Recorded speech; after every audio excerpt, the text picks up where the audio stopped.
Hello friends, திலகாச்சல்லேருந்து திலகா பேசுகிறேன். Evening snacks ஒரு செய்ய போகிறோம். தட்டை தான் செய்ய போகிறோம். அதுக்கு தேவையான பொருள்லாம் வச்சுருக்கேன். 4 அழாக்கு அரிசி மாவு, பச்சரிசி மாவு நல்லா வெயிலில் ஊற வச்சு காய வச்சு எடுத்துகிட்டு வந்துட்டேன். 4 அழாக்கு வச்சுருக்கேன். இது பெருங்காயத்தூள், உப்பு, பொட்டுக்கடலை, கடலைப்பருப்பு வந்து ஒரு அழாக்குக்கு ஒரு கைப்பிடின்னு சொல்லிட்டு 4 கைப்பிடி அளவு எடுத்து நல்லா ஊற வச்சுருக்கேன். 3 மணி நேரம் மேலே நல்லா ஊறிச்சு. அதே மாதிரி ஒரு அழாக்குக்கு 3 காஞ்ச மிளகா சொல்லிட்டு 12 காஞ்ச மிளகா நல்லா வந்து ஒரு வெதுவெதுப்பான தண்ணியில் காஞ்ச மிளகாவை ஊற வச்சுட்டேன். கடலைப்பருப்பு ஊற வைக்கும் போதே இப்போ நம்ம அரைச்சி எடுத்துக்கிட்டேன். 2 கைப்பிடி அளவு பூண்டு, காஞ்ச மிளகாவை போட்டு அரைச்சி விழுதாக எடுத்து வச்சுருக்கேன். இப்போ இதெல்லாம் நம்ம மிக்ஸ் பண்ணிக்கலாம். மிக்ஸ் பண்ணுறதுக்கு முன்னாடி கொஞ்சோண்டு எண்ணெயை வந்து கொஞ்சம் எண்ணெயை சூடு பண்ணி வச்சுக்கலாம். வேணும்னா வெண்ணெய் கூட போட்டுக்கலாம். வெண்ணெய் போட்டோன்னா ரொம்ப நாள் ஸ்டோர் பண்ணி வைக்க முடியாது, நமுத்து போன மாதிரி ஆகிடும். அதனால நான் எண்ணெயை சூடு பண்ணி இதில் ஊற்றிக்கிறேன். வாங்க, கொஞ்சமாக கலருக்காக மஞ்சத்தூள் போட்டுக்கிறேன். கொஞ்சம் போட்டால் போதும்.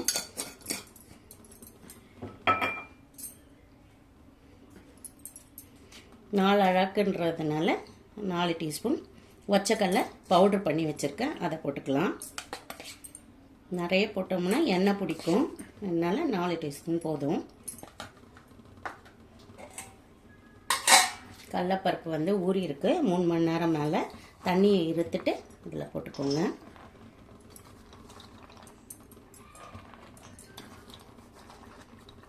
இது பிசையும் போது வந்து நம்ம சுட தண்ணி கொஞ்சம் முன்னாடியே போட்டு கொஞ்சம் வெதுவெதுப்பாக இருந்தால் போதும். ரொம்ப கொதிக்க இருக்கணும், சூடாக இருக்கணும்னு இல்லை.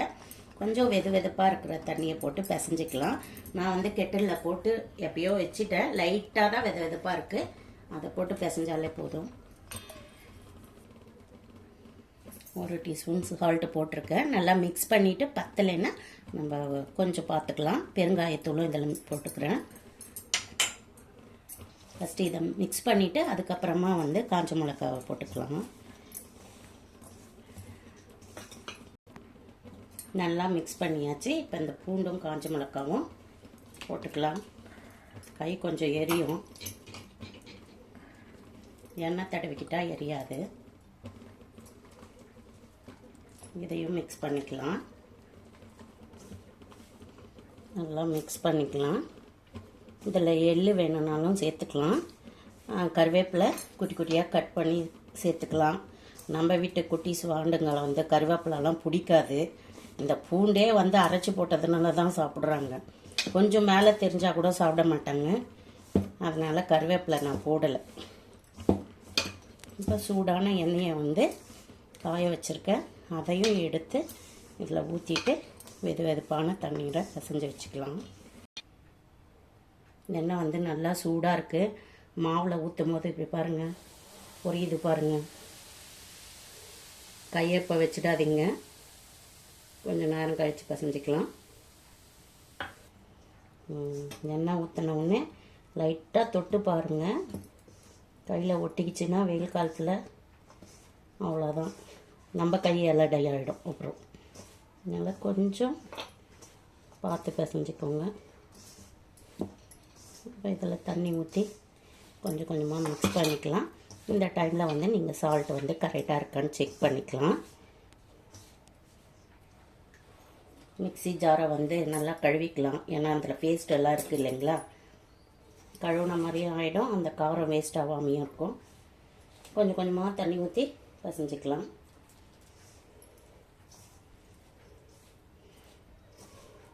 இதை வந்து ஒரு 2-3 நாள் வச்சு சாப்பிட்ற மாதிரி பண்ணிக்கலாம். அப்பயே சாப்பிட்றது இருந்தால் நீங்கள் 1 அழாக்கு 1.5 அழாக்கு போட்டு செஞ்சுக்கலாம்.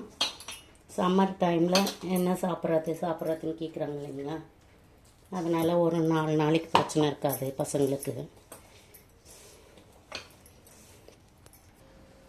இந்த பதத்தில் பிசைஞ்சு வச்சுக்கோங்க. இந்த பாருங்கள், சப்பாத்தி மாவு மாதிரி உருண்டை பிடிச்சா நல்லா உருண்டையாக வரணும். இந்த பதம் போகும், காற்று வரக்கூடாது ரொம்ப நேரம்.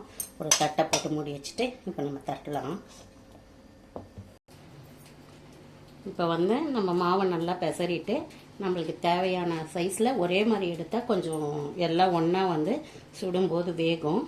அதனால் இந்த மாதிரி உருண்டையாக எடுத்துக்கோங்க.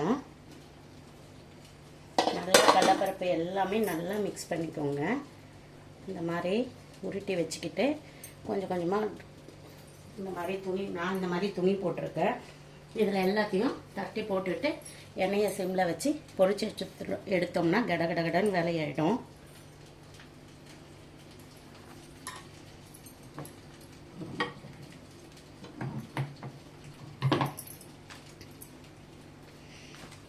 உங்களுக்கு தேவையான சைஸில் போட்டுக்கலாம். இது வந்து ரொம்ப கனமாகவும் இருக்கக்கூடாது, மெலிசாகவும் இருக்கக்கூடாது. இந்த மாதிரி செஞ்சு போட்டுட்டோம்னா அது ஆறுறதுக்கும் எண்ணெயில் போட்டு பொரிச்சு எடுக்கிறதுக்கும் ஈஸியாக இருக்கும். நான் தட்டி முடிச்சுட்டு போடும்போது காமிக்கிறேன்.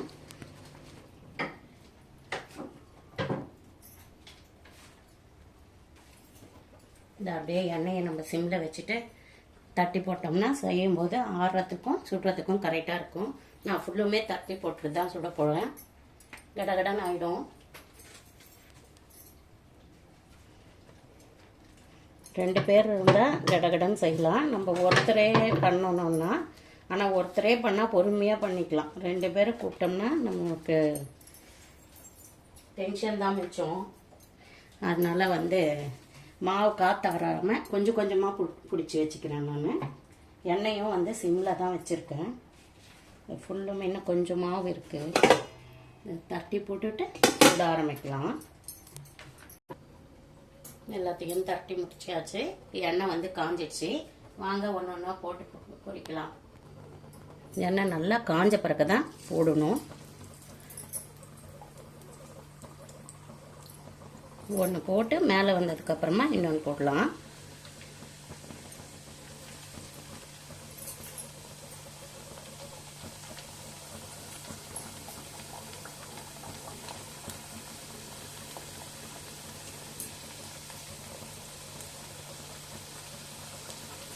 மூணு போட்டால் தான் இடம் கரெக்டாக இருக்குது. அதனால் 3 போட்டு பொரிச்சு எடுத்துக்கலாம். இந்த சவுண்டு வந்து அடங்கிறதுக்கு முன்னாடி திருப்பிடாதீங்க. கொஞ்சமாக சவுண்டு வந்து அடங்கின உடனே அதுக்கப்புறமா திருப்பினோம்னா எல்லடை வந்து உடையாமல் வரும். கொஞ்சம் கம்மியானோடனே இப்போ திருப்பி விடுங்க. திருப்பும்போது உங்களுக்கு அதிகமாகுது பாருங்கள் இந்த பப்புள்ஸு.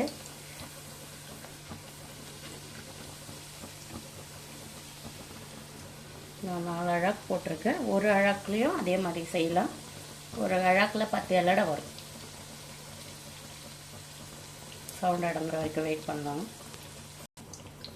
சவுண்டு கொஞ்சம் அடங்கிச்சு பாருங்கள். நம்ம நிறைய போட்டு எடுக்கணும்னா இன்னும் கொஞ்சம் பெரிய கடாயாக வச்சு போடலாம். ஆனால் சுட்ட எண்ணெய் உடம்புக்கு ஆகாது இல்லைங்களா? அதனால் திட்டமாக போட்டு பொரிச்சு எடுத்துக்கலாம். கடாய் வந்து நல்லா குழியாக இருக்கணும். நான் இந்த மாதிரி தட்டையான கடாயாக வச்சுட்டேன். இதை சவுண்ட் அடங்கினோன்னே எடுத்துடலாம். எடுக்கும்போது பட்டுன்னு எடுத்து போட்டுறாதீங்க. எண்ணெய் கொஞ்சம் நிறைய இருக்கட்டும். அப்போ தான் எண்ணெய் வந்து அதில் இது பண்ணாமல் இருக்கும். கொஞ்ச நேரம் இந்த மாதிரி வடிய விட்டு எடுங்க. எல்லடெல்லாம் சுட்டு முடிச்சாச்சு. பாருங்கள் கடலைப்பருப்பு எவ்வளோ இருக்குது பாருங்கள். ஒரு அழகுக்கு ஒரு கைப்பிடி போட்டோம்னா நல்லாயிருக்கும். கடலைப்பருப்பு நிறைய போடும்போது இதில் சாப்பிடும்போது கடலைப்பருப்பு ரொம்ப கிறிஸ்பியாக நல்லா டேஸ்ட்டாக இருக்கும். நீங்கள் போன சம்மரில் ஏதாச்சும்னு சொல்லலை, நிப்பட் பண்ணி கொடுமான்னா கடையில் கூட வாங்கி கொடுத்தேன். வெயிலாச்சே வேணாடான்னு. இல்லைம்மா நீ பண்ணுற மாதிரி வராது, எனக்கு நீ செய்கிற டேஸ்ட்டு தான் பிடிச்சிருக்கு அப்படின்னா சரி செஞ்சிடலாமே அப்படின்ட்டு செஞ்சுருந்தேன். இப்போ எனக்கெல்லாம் வந்து எங்கள் அம்மா சமையல் பிடிக்கும். நம்ம பொண்ணுக்கு நம்ம சமையல் பிடிக்கிறோன்னும் போது சந்தோஷமாக தான் இருக்குது இல்லைங்களா? நீ செய்கிறது தான் பிடிக்குதுன்னும் போது எவ்வளோ ஒரு சந்தோஷமான விஷயம். என்னங்க அமைதியாக இருக்கீங்க? என்ன வாயை காணோம்? இதுக்கு என்ன பதில் சொல்கிறது தெரியலம்மா. ஏன் வாயில் ஒன்றும் இல்லைல்ல? என்ன சொல்கிறதுக்கு பதில் சொல்கிறதுன்னா சொல்ல. உனக்கு உங்கள் அம்மா சமையல் பிடிக்குமா, பொண்டாட்டி சமையல் பிடிக்குமா? 2 பேர் சமையல் பிடிக்கும். 2 பேரும் வந்து பிடிக்கலன்னு சொல்லிட்டேன். சோறு கிடைக்காதுன்ற பயம். ஆனால் அதுக்கான வாய்ப்பு இல்லை. உங்கள் அம்மா இல்லை, அதனால் பயப்பட வேணாம், தாராளமாக சொல்லு. அம்மா சமையல் பிடிக்குமா பொண்டாடி சமையல் ரெண்டு பிடிக்குமா? பேர் சமையல் பிடிக்கும். ம். எந்த கண்ணு வேணுன்ற மாதிரி கேட்குற மாதிரி டைலாக் சொல்கிறியா? ஒரு அழாக்கில் 10 வரும், 4 அழாக்கில் இந்த சைஸ் போட்டோம்னா 40 45 வரும். எங்கள் பொண்ணு செய்யும் போதே சாப்பிட்டாச்சு சுட சுட, அதனால் போய் உக்காந்துட்டாங்க. நீங்களும் இதே அளவு வேணால் செஞ்சு பாருங்கள். காரம் வேணும்னா இன்னும் ஒரு 2 மிளகாய் எக்ஸ்ட்ரா போட்டுக்கலாம். ஒரு அழாக்குக்கு 4 அழாக்கு 4 காஞ்ச மிளகான்ற கணக்கில் ஊற வச்சு சேர்த்துக்கலாம். காரம் கொஞ்சம் கம்மியாக பசங்களுக்கு ஏற்ற மாதிரி செய்யணுன்னு 1க்கு 3 காஞ்ச மிளகாய் போட்டேன். இந்த வீடியோ எத்தனை பேருக்கு பிடிச்சிருந்தா லைக் பண்ணி ஷேர் பண்ணி கமெண்ட் பண்ணுங்கள். Okay bye.